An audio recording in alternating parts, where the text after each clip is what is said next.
Voilà, de retour sur ces plateaux. Donc, nous continuons cette émission. Là, j'ai dit big dédicace à vous tous qui êtes branchés en ce net moment. Vous êtes partout. Il y a beaucoup de messages, bien sûr, qui circulent ici. Donc, c'est la magie de la promotion. C'est Safety Télévision, la chaîne de proximité. Big dédicace au full boss, les régies des hommes moniteurs, honorable Betty Pitilo Mwandita. Donc, on est là, on est ensemble, un peu de tous. Et comme j'avais dit tout au long de cette semaine, que nous allons recevoir le roi Marquis, donc une légende de la musique congolaise. Donc il n'est pas présenté bien sûr dans le monde musical congolais. Il est aujourd'hui donc dans le plateau bien sûr de Safety Live. À tout seigneur, tout honneur. Fonatel, il va faire son entrée. Donc Papa Popi est là. Il va bien sûr faire son entrée. On est là. On est en direct. Bonjour et bon dimanche. Bonjour, bonjour. Safety Live. Safety Live. Yeah. Diego Fayel. Diego, monsieur Diego. Voilà. Armand. Je suis ravi. Hein? Merci. Merci de Baxi Armand de Salina Plaisir ma caisse. Voyez mon vaccin. Jusqu'au Baxi de Salina tellement plaisir ma caisse. Ok. C'est une joie. Il y a pour la toute première fois dans Safety Télévision et moi. Bah, je suis content d'être invité. Bon, je pense que compte tenu à l'émission Péozara qui tourne du plateau. Donc ça... Ok. Prêt à répondre à toutes nos questions. Je sais pas, ça dépend. La question n'a pas répondre, on a évité d'en répondre. Faut réfléchir. Non, si on a évité, c'est même pas la peine d'en réfléchir. Donc je sais pas, je sais pas. Voilà, c'est très bien. Alors, nous allons nous mettre déjà, aimables téléspectateurs, c'est Papa Popi, JDT Moulopoué. Oui. Donc, Bélé Baébio déjà. Ouais. Ça fait plus de 30 ans où on embrasse sa carrière musicale. Ouais. C'était en 1987 que Bandi Music. C'était dans un groupe IBG. Après, en 1991, un tour au Wenge, El Paris, avec Marie-Paul, le président que je salue. Et puis en 97, vous étiez au Wenge Musica Maison-Mère, jusqu'en 2004. Yes. Vous saluez les marquis dans vos collègues. Yes. Et après, on a bandit carrière solo jusqu'à nos jours. Donc, voilà. Donc, c'est une félicitation d'abord pour ton parcours. Merci beaucoup. Ta carrière aussi. Okay. Ça te va? Objectif est atteint à nous rêva? Non, mais l'art, objectif, ils n'ont jamais atteint parce que l'art,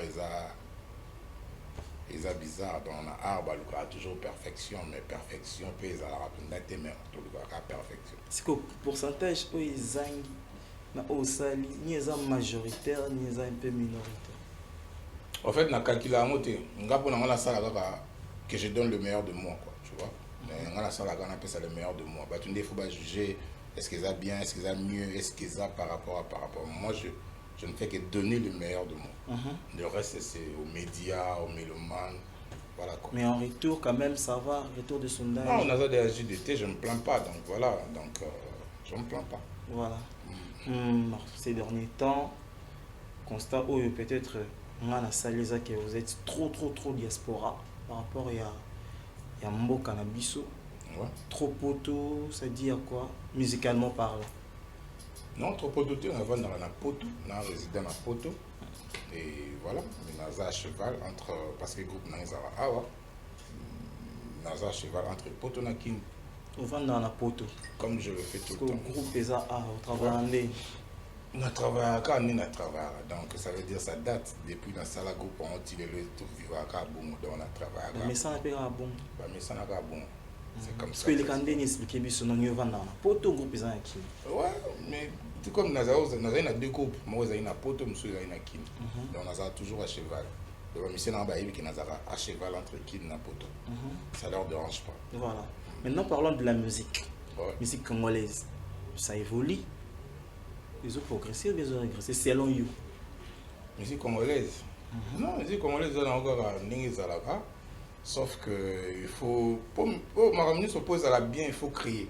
Il faut de la créativité. On comprend? Donc, Maramni, on a un domaine, il s'oppose à la bien, il faut créativité. Donc, si vous limiter la créativité, on est Maramni là. Donc, pour nous, on a la musique congolaise, créativité et ça souminité. Et comme plus ma copie. Ma copie.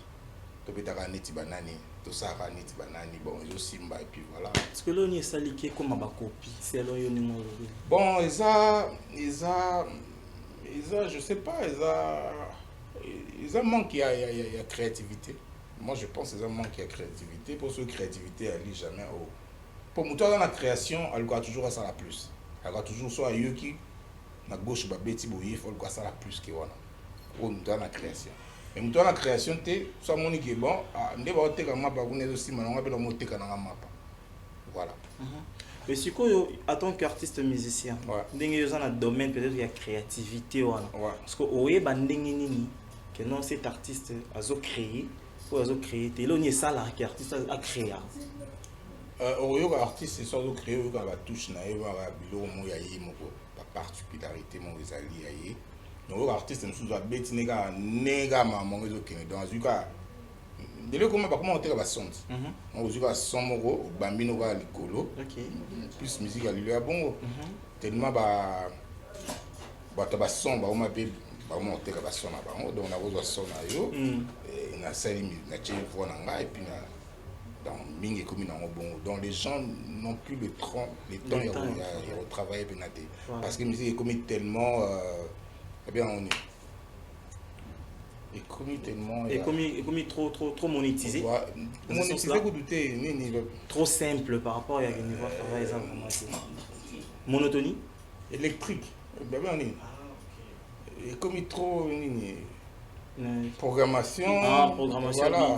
Beat et puis voilà on t'a éliminé n'importe quoi et puis voilà et quel en musique à l'élo on a malheureusement musique à l'élo c'est là nous on comprend déjà que ndengue va moderniser comme juste beatmaker à beat opposé voix en celle qui va comme limité oui va comme limité parce que on est plus commercial comme plus musique non commerciale de plus na business que na créativité au moment où voilà va donc créer sous tes la question on a vu déjà Bitmo, on a bêtis, c'est bon, bah, et puis voilà, comme non. Ça c'est très bien. Maintenant, quelle est la particularité à JDT? Au JDT, particularité, il y a de texte, la mélodie.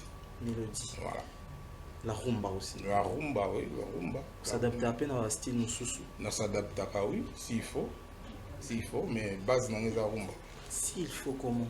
S'il faut, ça veut dire que c'est intéressant, non, vraiment, donc s'il faut, c'est ça. Non, mais il faut ça là, comme Oyoyebi. Tu vois, faut ça maman yebi nga on a yebi on a la maîtrise dans la rumba sauf que na ko beta pe rythme même s'il faut voilà soit tout moi yebi nga nzemu na eza na rythme o yanga te eza rumba te ou soit pe na ko s'inspirer autrement oui na za pe na vandi ma genre wana mais eza pe na focus na ngate. Et pourquoi au linga ça la polyvalence ou s'adapter kaka na rumba tant que artiste musicien? Non mais parce que et ça musique on a école dans musique on a école on a la maîtrise dans on a bien on a polyvalence ouais c'est vrai mais après il faut une identité la musique faut une identité Michael Jackson on regarde une identité de Michael Jackson alors la musique n'est pop et hip hop alors peut taper reggae mais ça il peut avoir rythme mais moi reggae moi Muki Ali moi à côté de moi Blum soit Mickey mais à tika na pop parce que ça identité donc je pense qu'un artiste il faut une identité.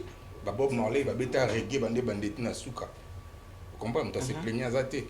Donc je pense que maintenant des fois ça na identité n'est donc identité dans les rumba. Voilà, identité na yo eza rumba. Yes. Dorénavant donc né to vivre l'élo rumba et régresser moi mokié par rapport ya ndenge zalara liboso. Tout le monde afrobeat et bimi, nous sommes comme ici afro peut-être après c'est comme on a métissé style ya oya pratikaka na afrobeat appréciation parce que selon you ningi rumba est régressé ils appellent ce particularité na au moins on a dit que pour l'instant ça te va vous avez vraiment na assiette na haute par rapport aux allez non rumba na bien rumba régressé tant rumba ra faut beta on bien so beta on bien et vous en encore bien bato ba beta on bien au moins na ki na encore bien peut-être bato ba beta on moins bien milité on moins la ça là que les autres qui t'a mais muto abeti rumba n'est bien je pense que et on maison mère donc on les a pena dans style na biso pena ngona mais bande me belo moi ba bakisaka ba beat mais so ozungi si on a rumba moi ils en encore rumba bande moi ça là on a rumba mais ba changer ka moi beat mon community moi genre moi mais so ozungi si on bonoma ils en encore rumba voilà tant y moi zo sala on na sala on a ki rumba mais tant ba ke kuna ba ingénieur ba nini ba changer au moins nini moi ils en encore base voilà. Parlons de l'acoustique. D'abord, félicitations. L'acoustique au Salaki. Idée, on est comment? Non, mais l'idée, l'acoustique, on va revenir, c'est pas tant l'acoustique. confinement, acoustique. Et voilà, après, tout ça, on organise au salon. Bon, si je comprends bien, au salon, on peut y avoir acoustique, il y a qui est au salon. Voilà. Donc, voilà, mélomane peut passer un an. Dans la salle, en plus, pour mélomane passer un an. Que il faut salon, talakaka. Pourquoi pas? C'est bien. On a récupéré talakaka, on a pékara, faut salon. D'abord pour les chansons, il y a des chansons à succès belé, ou vraiment le Louisali. Ce que tant on vend dit non, c'est l'acoustique. Vous avez préparé acoustique. Na acoustique oyo talaki. Oh, acoustique ni pena oyo, c'est peut-être un plus na idée pour passer au salon. Non, on a bien mutu a téléménanga mingi na salle acoustique za massa na Eric Gogné que je salue. Nga tayi na acoustique andi zala na tayi ya fer na tayi ya kabuse na tayi soki na ni susu ya la coste. Il y a na salle acoustique télé wana. OK. Na tayi Ready. Mais ready à scène na simana ngai. OK. En tout cas avant na ça na mona ikaka ya kabuse na fer. Je pense ba ça avant bango wana dans la taille ya kabuse na fer. Voilà. Mais après, la taille n'a pas caca. Mais après, nous avons un coup de fil, dans la acoustique, on a confinement, absolument acoustique. Après, il y a mon ami Gogné vraiment, dans mon tel mélange qui est vraiment, faut réaliser qu'est-ce qui manque, machin, c'est des idées, idée dans la thé. A thé, il faut de salon. Après de salon, moi, pour être CP, il y a pas ils ont un peu moins bien. Voilà. Nous allons marquer une petite pause. Avec Ampère Moulumba, tout ça extrait et acoustique pour rafraîchir le téléspectateur la mémoire. C'est parti en musique, cette belle chanson fait vraiment plaisir à Simplice Mukengeshaï. Voilà, de retour sur ces plateaux. Donc cette belle chanson a fait énormément plaisir à vous tous, fidèles téléspectateurs. Vous nous suivez de partout, donc on est là. On est ensemble, pas de soucis. Bon dimanche à Mirka Kassé qui est là pour le gars et bon dimanche au boss Philippe Kagé, la puissance. Donc on est là, on est ensemble aussi. Il n'y a pas de souci. Félicitations pour le travail bien fait. Merci. Parce qu'on est en Italie. C'est au missal autocritique. Non, le vélo est. Et le manque qui peut-être. Bien, il est monsieur Isa. Genre, ton reçu. Ah, place au fallait. Fais ça, on te transpose. Place au fallait moduler. Place au fallait ça là. Ah, ils en ont jamais à Okoka. À part que je dessine. Ok. On comprend. Donc, attends, ça dessin, on a toujours que ils ont le donc ils ont art. Donc, art il est au mot imagination. Ils ont une imagination déjà. L'imagination, le rôle ils ont un sous-caté, art ils ont un sous-caté. Donc, ils ont voilà, ça c'est très bien. Aujourd'hui, parlons de l'actualité qui domine. Et puis ils ont parlé na yo. Donc on a place au Outa, ton père Weranson va se produire. C'était prévu à la vendredi dernier mais raté et promis le 25. Un mot par rapport à ça? Non, ben, beaucoup de courage na Igwe le roi de la forêt. Donc très bien moi Mikalata Nuali na mamna soit poto nega ekoma na mama bandule. Mais vraiment na opesi ba courage belé, azara na courage. Et puis ça va déconner sa poto ba meka kolongo la biso na politique. Vraiment vous allez bien parce que tout me limine na makambo et puis comme kindi neti qui comme na oneti likamo libela alors que et vous allez lo libela tu vois. De son na beta leki na o pour na passer message pas na o. Je pense que il fait un balamoko. Vous comprenez? Il à répétition. Ok. Tu vois? Donc, ceux qui pour passer le message, je pense que concerné, comprenant déjà que ouais, avec sa musique pour la tête comme et cause à la éternellement. Donc voilà un message nous lancer la bande qu'on a besoin pour toi. Donc ceux qui pour passer le message, je pense que le message a été déjà passé depuis. Ça c'est très bien. Maintenant il faut nous libérer. Voilà, c'est vous avez invité puis. Bon, on a parlé dans un article, on a invité, soit il y en a qui n'y n'ont aucun. Tu vois? Mais déjà, ils ont mis Kakatano déjà. Non. On en a long, on a qui ne fait pas ceux qui n'ont aucun concert. Et nous, on a qui ne bitumba, on a qui ne challenge, tu vois. Donc, il y a un signe à bande qu'on a biso au bazar na poto, va libérer biso na makamba politique. Et vous allez bien. Et tout le temps, ce concert, ils ont toujours un bras de fer. Non, c'est pas bon. Voilà, nous souhaitons bonne chance au Bonne roi de la chance à forêt. Igwe, Donc, je pense que le concert vous allez bien. voilà, parlons maintenant de l'album Dynasty. Ouais. L'album Dynasty, vous étiez invité par ton frère, Oui. Ferrego, là, à participer à l'album Nae, Ouais. en même temps une chanson, bien sûr, Ouais. et ils en ont quatre album. Parce que, expliquez bien et l'on y est poussé à accepter l'invitation à faire. Et autre chanson, Nae, on a quatre albums à faire. Bon, déjà pendant la formation, nous avons la chanson, mais nous avons participé à l'album. Nous avons participé avec ma voix, Ok. mais nous avons la chanson que nous avons fait. Mais il y a d'autres artistes qui ont bâti ma chanson. Presque, l'artiste tout va participer à la Voilà. Donc, moi, je vais participer. Dans Cette chanson, t'es quoi? Parce que nous avons une chanson, Les Rwanda. Ouais. Ok. Pourquoi? Bon, expliquez-moi si l'on est poussé ou accepter l'invitation. Non, mais ça a déjà le bien déco déjà. Donc, on déco bingo déjà, pourquoi pas au Kinde. Déjà, il y a une invitation déco. Donc, on a calculé BLT au ça là. On a une invitation déco. Donc, on a une invitation parce que nous avons une déco bingo. Et puis, on a répondre présent. C'est aussi simple que ça. Aux on a visuel les marquis. Même pas. Il n'y a pas de vision de marquis. Nous, on a du passé. Moi, je progresse. Donc, on a Paris, tu vois, tout ça parcours.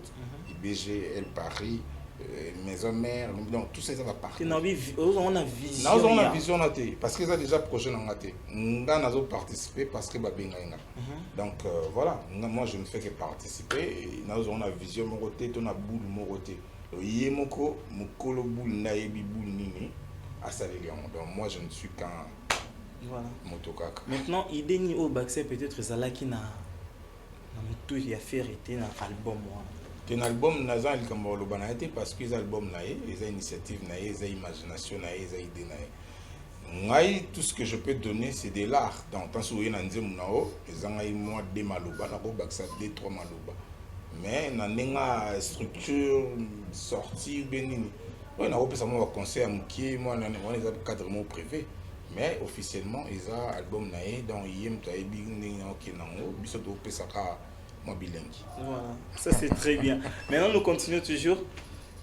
Maintenant, tu as la chanson Yassika, Don de Dieu. Don de Dieu, ouais. Retour à sondage, non, ça te va? Pas vraiment, parce que déjà, dans ce temps, tu as une promotion, après, tu as un problème de la censure. Tu as frappé la censure, donc 2 mois, il y a suspension. Donc, la télé, parce que tu as les procédures qui ont bien été censurées. Donc, je pense que Bissot a tort. Et voilà, on a essayé de régler la situation. Si on va lever suspension, donc il faut toujours bien la promo. Voilà. Maintenant, ton Bimaï quand même, hein, côté fan. Non, les fans, toujours, c'est là parce qu'il y a toujours que mélodie, on va se retrouver, texte va se retrouver. Donc les fans se retrouvent toujours. Voilà. Et bien que vous êtes la seule personne qui a eu la musique, qui a eu bien. Et ça, c'est mon autant, on s'est dit du début à la fin. Non, mais bien. Oui, bien. Et moi, il y a une structure à chanson. Ouais. Bon, tout ça donne des dieux si cool. On nous posera une question concernant cette chanson. Ouais. Vous êtes prêts à répondre? Non, vous êtes prêts à répondre. On a fait à peine prêt à répondre. Ouais, les gens obligé. Nous allons passer à la rubrique Star face à ses œuvres. Ouais. Donc, si je parle le même langage avec Ampère Moulumba, mon frère, c'est parti! Et on se retrouve tout juste après.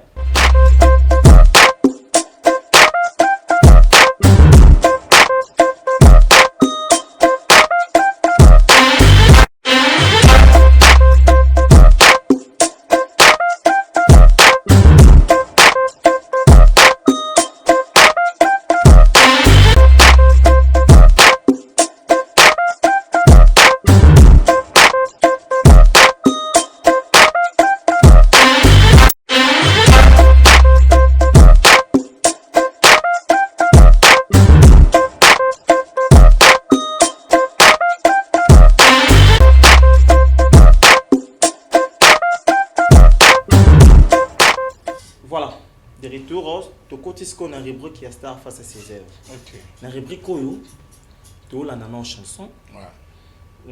Et après, tu as Zonga. Tant tu as Zonga, tu as la télévision, tu as la clip, tu as Comme ça, on a des questions à poser concernant la chanson. Ok. C'est bon? Sur les images ou sur les textes? La chanson, donc l'ensemble de la chanson, c'est-à-dire texte, musique, image. Ok. C'est parti en musique. Nature ben attend hein. Donc ce peut être la norme bien la noce qu'on a bien sico, qu'on a posé au marambo ils ont la carte. Ok, d'accord. C'est parti en musique et on se retrouve tout juste après.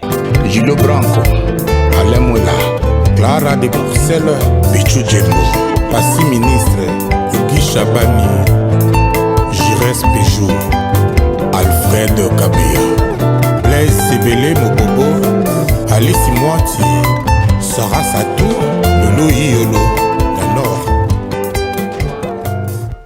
Les titres donc.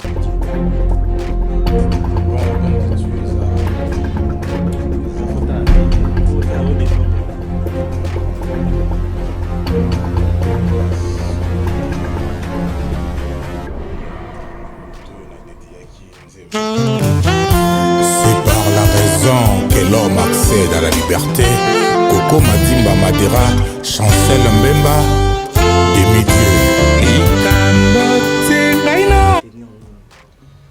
La chanson Temps de Dieu, les arabes niga na sala ba mingi mingi ba niga na sala ba nzemu na ngai donc ba chagrin d'amour.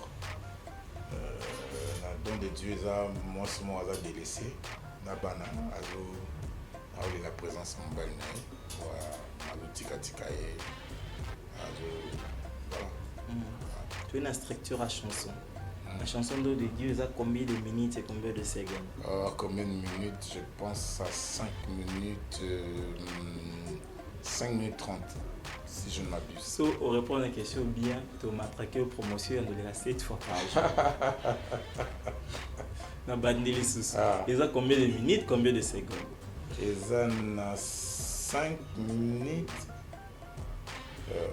Attends, 6 minutes ou 5 minutes. Et on a été. Cette chanson là, yo.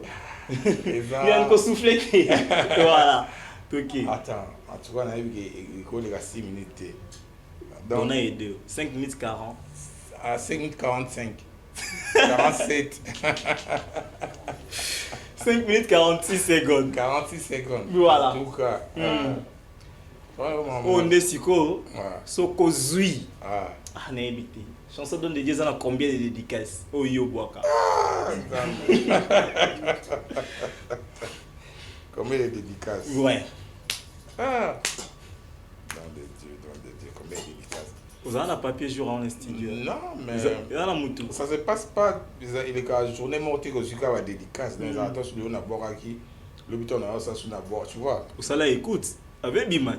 Oui, on a ça écoute, mais la route temps à la dédicace, c'est pas ça qui m'intéresse. Moi, c'est les textes, les chants, la mélodie. Oh, bah tout le temps il va être intéressé pour ça na carte sa chanson. Si bah on a 4 mais ils appellent la priorité dans la question ils disent mon ça audit non. Mais monsieur aux a question sur na ba tout na hoté oyo kamwa. Combien?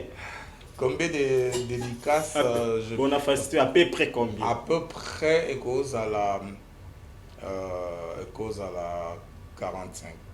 Si, ils ont 60 dédicaces. 60 dédicaces. Au cas moins. Vraiment? Et les gars, moi 60 dédicaces. Voilà. Ouais, monde de tengue on doit y 60. Et ça 60 dédicaces. Moi il est là bon ça étant oyo kamwa. Mais moi ce que ne regarde bien au lira yo vraiment. Bon. Les total la clip. Idée nini oyo pesa réalisateur aux allait pas na yete au baksa na clip. Idée oyo on appelle ça réalisateur vraiment presque belé hein. Presque belé. Presque belé déjà scénario tout ça là on a réalisateur donc on a PC idée hier à réaliser presque ba idée et belé za ngamo. Na nga plus bon ah oui. Des clips na belé on a travaillé mingi ba idée ngam na nga pour réalisateur à évaluer et puis tout ça là. Donc on a filmé na déjà moi mkina mutu. Et pourquoi donc dédié au salon Kakarumba? Pour la particularité nayo bien yo mo linga tellement rumba. La linga rumba trop donc musique on a connu nango peut façon nanga passionnant les rumba donc on a béton rumba. Et puis ba lingela nga na rumba. Ouais, pour ça on a meko beta stream moi ba ah biso linga ko na rumba moi ba commentaire. Mais là on beta ba réseaux sociaux surtout un mots ils ont internet réseaux sociaux ils ont pas fou machin mais au moins ami ba commentaire tu surtout nous avons rumba rumba voilà chanson dont dédié tango et bimi dans la plateforme béton ba au poster en collègue na yo musicien nini ya liboso wa et makina wa celle qui au commentaire collègue ni artiste musicien c'est Léo je pense habité c'est Léo ou bien je pense c'est Léo je pense botanga 3 artistes oyo ba commenter na don de Dieu na don de Dieu en tout cas des commentaires on a la mingité mais je pense je pense c'est Léo le reste n'a habité je pense c'est le reste n'a habité voilà les mots à la don de Dieu c'est Lelo au salon remix featuring au salon nana featuring n'a pas dans featuring pour proposer artiste on avait dans featuring Ferré. Pourquoi les choix de Ferré? Bon, parce que je pense que voilà, se mélangera bien à Ferré. On a fait tout ça déjà auparavant. Bah voilà, se mélangera bien. Je pense bien. Ouais. Voilà. Donc, on a ce carré break. Ce que c'est là, on a question sur 10, pas côté combien? On a question tout le monde sur 10. Sur 10. Il y en a 6. C'est 4 cœurs. 4 cœurs. Non, 4 cœurs, on a fait attention de ma banga. Il y a le mot de donc ça, on fait attention de n'a pas combien de ma banga maintenant.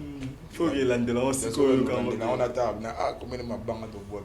Voilà. Là, on peut se rendre à moi matière. Voilà, ça c'est très bien. Maintenant, nous vous rassurons quand même la promotion de la chaîne Abisso Sati Télévision. Merci beaucoup à Ampère pour la rubrique. Au soulever le très important. Il y en a fait des Diomo Boyo, se sont très à l'aise. Maintenant, on intervenir dans combien de chansons la dynastie? La dynastie, pour l'instant, on a eu un affaire il a choisi ma tata. Mais on a intervenir. Donc, on studio donc,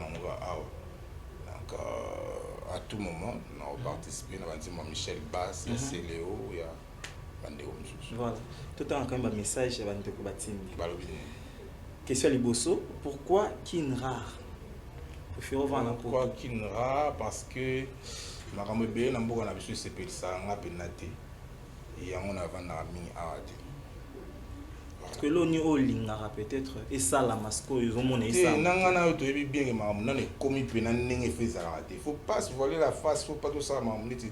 Maintenant on a vivra vraiment la franchise. Tu comprends? Donc, je suis na linga se retrouver à pénalité. Il y a on a na photo. Mais nous avons décidé de changer, de s'améliorer avec le temps. Puis avec le temps, tous les pour ça s'installer. Donc, l'idée n'a pas de s'installer mais pour l'instant, nous avons pénalité. Pour moi, Manasuka, tu as une rubrique fait Yasuka, mais autre ça, on a hôtel Mapo, tu as des anciens Maroc. Voilà. La rubrique que vous avez une question, on a posé. Il y a mis Bali. Et Liboso. Et là, on a ça dans la musique. On a le zongi. On a ça ça veut dire. Et là, on a ça dans Ndoule. Ou bien là, on a comme là dans Ndoule. Sur les lots, au côté de son occasion, on a ça dans et là, bon, on a une expérience tout. Peut-être dans le moment là, tout le monde a un go. Mais je pense que nous sommes portable à moi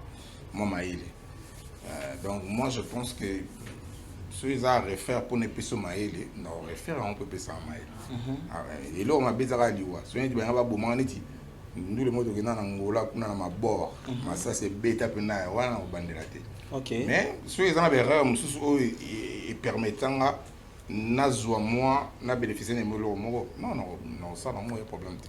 Et là, on s'attendait à être la musique et comme il y a bien ma casse. Et là, on s'attendait à être la musique et comme il y a bien ma casse. Nous s'attendait. Merci. Oui, parce que quand on dit Moutou, Azana nous macanisinae. Tu vois, Moutou, Azana va ouvrir. Oyo et après. Mais ma canissine des avant. Tu vois? Mais ma canissine déjà na sala ma mobile déjà avant comme il donc tant comment ils avaient neti ba accomplissement quoi. Ngana bula ko beta na Werason avant na beta na Werason. Na lo bango de la émission so. OK. Donc ma canissine et qui n'a déjà ba place billet avant na comment. Donc ba Bercy ba na comment il ba accomplissement à ma canissine. Voilà. Ouais.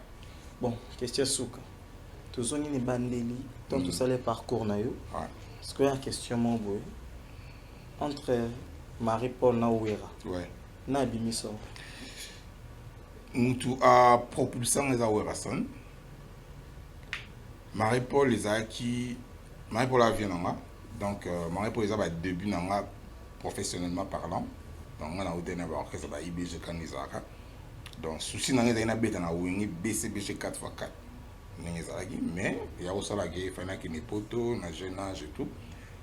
Les parents là. Après, tout le monde Marie-Paul, et tout. Marie-Paul, c'est mon vieux, je le connais. Tu as passé elle Paris et tout. Tu as s'adhérer. Mais dans le bataille, Marie-Paul, donc Marie-Paul a joué dans elle Paris. Même tu as propulsé carrière dans les Awerason. Voilà. Voilà. Donc, tout le monde a souka. Il y a son c'est bien, on a posé ma maison. Donc, ceux qui émission Safety Live. Safety Live. Comment y en est? Non, il y a des trucs cool, très cool. La question, non, c'est pas non, parce que les âmes, il y a monotonité, tu vois. Il y a des missions, la question, kokana. Moi, j'aime bien ta façon de faire. Qui m'a qui est au côté de moi. Ça va, c'est bien. Merci beaucoup. Parce que c'est une émission. Mais ça merci à Ampère.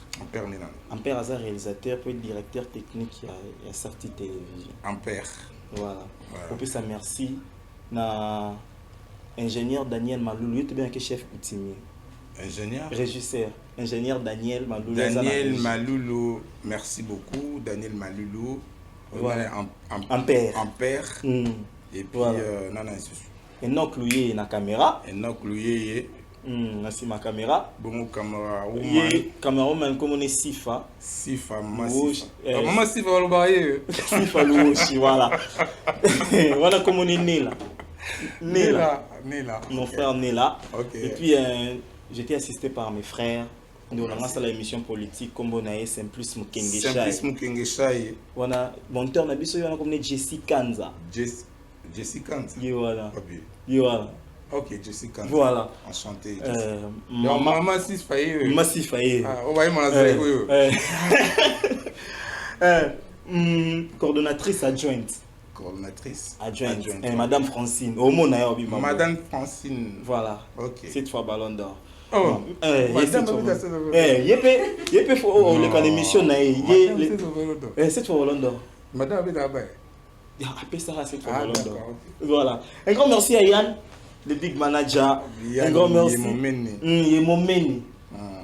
Yann pour mon bac. C'est pour nous matraquer mon meni. Et ça n'a vraiment bien été. Un grand merci à Olivier Mouvao. Et un grand merci à la patronne de la chaîne honorable Betty Pitil. Betty Pitil, l'honorable, merci beaucoup. Non, je pense que la dernière fois, donc on a eu l'occasion, sur l'occasion de PSMI, vraiment, Olivier Mouvao. Voilà, merci beaucoup. Merci pour la coordonnateur Nabiso, Trésor Candle. C'est beau intérêt que vous Bali. Voilà. Nous sommes à la fin, c'est quoi tout ça, oui? Tant vous allez attendre que ça là, au anima, dans l'école, ça là, peut-être mon émission. Même pas. Même pas. Non. Bon. Je dis que vous avez émission. Nous avons émission sur ça là la vie. Ouais. Tant que des annonces, nous sommes à la fin de cette émission. Merci d'avoir beaucoup de ça là, comme le roi présentateur. Parce qu'on a comme le roi. Pour dire nous sommes à la fin. Petit programme, il y a mouvement. Numéro, il y a manager. Numéro manager dans le bango rapidement. Rapidement. Plus de 143 82 18 56 809. Plus de 143 82 18 56 809. Donc voilà ce que ça qui m'a bang. Petit programme en mouvement. Après au sein des annonces comme le roi journaliste. On à la fin de cette émission. Un grand merci à toute la grande équipe. Voilà. Tout qui est prêt. Tout les batata bamama bandeko tokomona suka émission oyo Safety TV live. Safety live. Voilà. Donc au micro ezalaki ndeko na bino j'étais mulobwe papo puis moto ki bala ngwali mal véritable gang à film donc nayambaki ndeko na biso Diego Armando.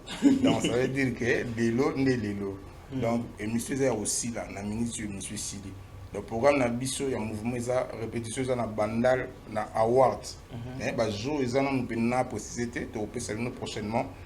Ba journée toujours répéter wana et puis prochainement on a concert moko munene car on a ville kané bolingela rabiso to opesa nous programme Yann Yann olika pesa nous programme ndenge kozala. Donc papa mama ndeko mabanga lelo ezate donc souffrir na. Fona. Parce que